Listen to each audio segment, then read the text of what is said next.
Hi friends, welcome to honey herbs. இந்த வீடியோவில் ஒரு அருமையான சோற்றுக்கற்றாழை எண்ணெய் எப்படி பண்ணுறதுன்னு பார்க்கலாம். இந்த ஆயில் அடர்த்தி இல்லாத முடிக்கு ஒரு அருமையான வீட்டு வைத்தியம்னே சொல்லலாம். இந்த ஆயிலுக்கு பலவிதமான ஹேர் பெனிஃபிட்ஸ் இருக்குது. இந்த ஆயிலை ரெகுலர் பேசிஸில் யூஸ் பண்ணால் ஹேர் ஃபாலிகல்ஸை ஸ்ட்ரென்தன் பண்ணும். இந்த சோற்றுக்கற்றாழை எண்ணெய் ட்ரை அண்ட் ஃப்ரிஸி ஹேரை கூட சாஃப்ட் அண்ட் ஷைனிங்காக மாற்றுறதுக்கு ரொம்பவுமே ஹெல்ப்ஃபுல்லாக இருக்கும். இந்த ஹேர் ஆயிலோட ப்ரிப்ரேஷன் யூஷுவல் ஹேர் ஆயிலோட ப்ரிப்ரேஷனை விட கொஞ்சம் டிஃப்ரெண்ட்டாகவே இருக்கும். இந்த ஹேர் ஆயில் செய்யறதுக்கு டபுள் பாய்லர் மெத்தடை யூஸ் பண்ணியிருக்கிறேன். ஆலோவேராவில் இருக்கிற vitamin A, vitamin C and vitamin E healthy and shiny hair promote பண்ணுறதுக்கு ரொம்பவுமே ஹெல்ப் பண்ணும்.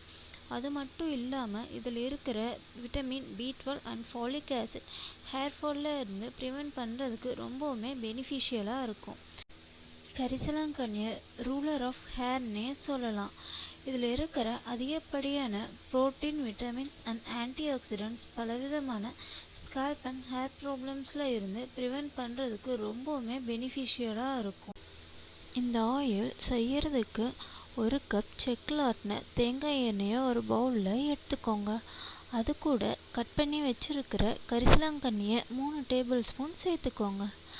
அது கூட கடைசியாக கட் பண்ணி க்ளீன் பண்ணி வச்சிருக்கிற சோத்துக்கற்றாழை ஜெல்லை 4 டேபிள் ஸ்பூன் சேர்த்துக்கோங்க. இந்த ஆயில் செய்யறதுக்கு ஒரு பாத்திரத்தில் தண்ணி வச்சு அந்த தண்ணி லேசாக சூடாயிர ஆரம்பித்ததும் அது மேலே இந்த எண்ணெய் பவுலை வச்சுடுங்க. ஃப்ளேம் லோ டு மீடியம் ஃப்ளேமில் வச்சு 1.25 மணி நேரம் கொதிக்க விடுங்க. இப்படி செய்யறதால ஆலோவேரா மற்றும் கரிசலாங்கண்ணியில் இருக்கிற சத்துக்கள் அழியாமல் இருக்கும். 1.25 மணி நேரம் கழித்து பார்த்தீங்கன்னா கற்றாழை மற்றும் கரிசலாங்கண்ணி நல்லா வெந்திருக்கும்.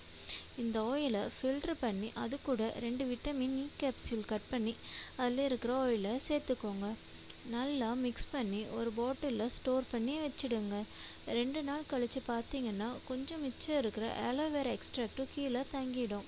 அதுக்கு மேலே இருக்கிற தெளிவான எண்ணெய் வடிகட்டி ஒரு பாட்டிலில் ஸ்டோர் பண்ணி வச்சுக்கோங்க. இதில் சேர்த்துருக்கிற சோற்றுக்கற்றாழை மற்றும் கரிசலாங்கண்ணி ஒரு பவர்ஃபுல் காம்பினேஷன்னே சொல்லலாம். ஹேரை நல்லா லாங் அண்ட் ஸ்ட்ராங்காக வளர்கிறதுக்கும் ஹேரை ரீக்ரோத் ஆக்கிறதுக்கும் ரொம்பவுமே பெனிஃபிஷியலாக இருக்கும். யூஸ் பண்ணுறதுக்கு கொஞ்சமாக இந்த ஆயிலை எடுத்து ஹேர் அண்ட் ஸ்கேல்பில் மசாஜ் பண்ணி விடுங்க. ரெகுலராக யூஸ் பண்ணால் 1 வாரத்தில் ஹேர் ஃபால் ரொம்ப நல்லாவே குறைஞ்சிடும். 4 வாரத்துக்குள்ள ஹேர் க்ரோத் நல்லாவே இம்ப்ரூவ் ஆகிருக்கும். இந்த வீடியோ உங்களுக்கு பிடிச்சிருந்தா like and subscribe, share with friends. Thanks for வாட்சிங்.